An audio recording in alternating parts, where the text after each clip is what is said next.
სვანეთის შემდეგ ეთნოფესტივალს ბოლნისმა უმასპინძლა, რომელიც საპატრიარქოს ჩოხოსანთა საზოგადოების ინიციატივითა და ბოლნელი მთავარ ეპისკოპოსის მეუფე ეფრემის ლოცვა კურთხევით გაიმართა. ფესტივალი ბოლნისში 2 დღის განმავლობაში მიმდინარეობდა და მასში ქვეყნის კულტურა, ისტორია, რელიგია და ტრადიციები იყო თავმოყრილი. ძალიან მოხარული და ამაყი ვარ დღეს, რომ ჩვენი თაობა განსაკუთრებით უკვე ბოლო წლებია განსაკუთრებით ამ ეროვნული სულისკვეთებით იზრდება და ეს ძალიან მნიშვნელოვანია, რომ თითოეული ოჯახი რწმენით და ეროვნული ფასეულობებით იყოს, ასე ვთქვათ, ღირებულებებით აღზრდილი ჩვენი მომავალი თაობა. ამიტომაც მე მინდა მოუწოდო თითოეულ ბოლნისეს, რომ შეუერთდეს აი ამ დიდ მოძრაობას, რასაც საპატრიარქოს ჩოხოსანთა საზოგადოება ქვია და აი ესე ტრადიციებით, რწმენითა და სიყვარულით გავამთლიანოთ სრულიად საქართველოს. დიდი მადლობა ღმერთმა დაგლოცოთ და გაიხარეთ. მადლობა უფალსრო მერგო პატივად რომ ეს ფესტივალი პირველად ჩატარდა ჩემთან. ერთგვარი სტარტია იყო სვანეთში.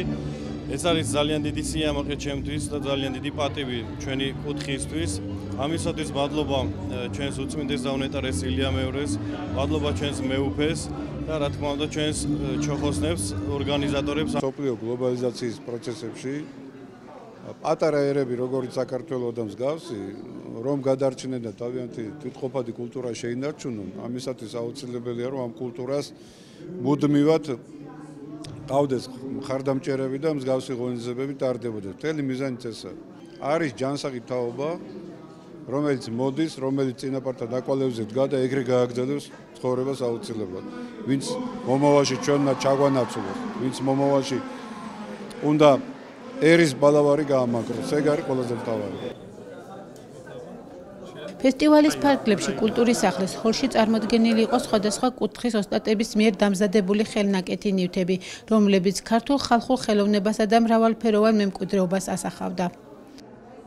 ფესტივალის მეორე დღეა მიმდინარეობს, არის მრავალმხრივი სხვადასხვა აქტივობებია და მახარებს პირადად მე ამ ყველაფერში ჩართულობა, იმიტომ რომ ხედავ მომავალი თაობის როლს ამ ყველაფერში, ის რომ მათ ძალიან უხარიათ, ის რომ ძალიან ბედნიერები არიან იმით, რასაც აკეთებენ. და მეც მიჩენს იმის სურვილს, იმის ინტერესს, რომ კლავ ჩავერთო და უფრო მეტი ენერგიით, მეტი აქტიურობით და მეტი პასუხისგებლობით მიუდგე იმ საქმეს, რასაც ვემსახურებ. ხალხურ ფესტივალზე ვიღებთ მონაწილეობას. ჩვენ ვართ ახალგორიდან, მე ახალგორიდან ვარ. ეს ტრადიცია ხეზეკვეთის ოჯახიდან მომდევს, მამისგან. საერთოდ სუმხატვრები ვართ ოჯახში ახალგორში და გავაკეთე 2008 წლის შემდეგ პატარა სახელოსნო სტუდია წერონის დევნილთა დასახლებაში. ამჟამადაც ის მოგვაწევთ, ყავს მოსწავლეები და ვაკეთებთ და ვაწარმოებთ ეთნოგრაფიულ ნივთებს, რაც ჩვენ მამა-პაპას უხმარია. ჩვენ ბევრი რამე აღვადგინეთ და ვცდილობთ, რომ გადავცეთ მომავალ თაობას ასევე. დღეს უკვე ბოლნისში ტარდება.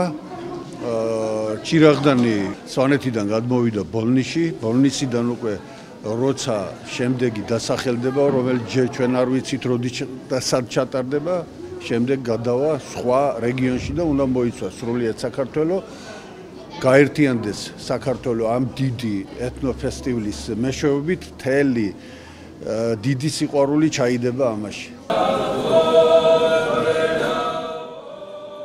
დღის დასასრულს სხვადასხვა ანსამბლებმა ქართული მრავალხმიანი ფოლკლორი და ქორეოგრაფიული ნომრები წარმოადგინეს, რის შემდეგაც ბოლნისი და საპატიო ჩოხოსნები დაასახელეს.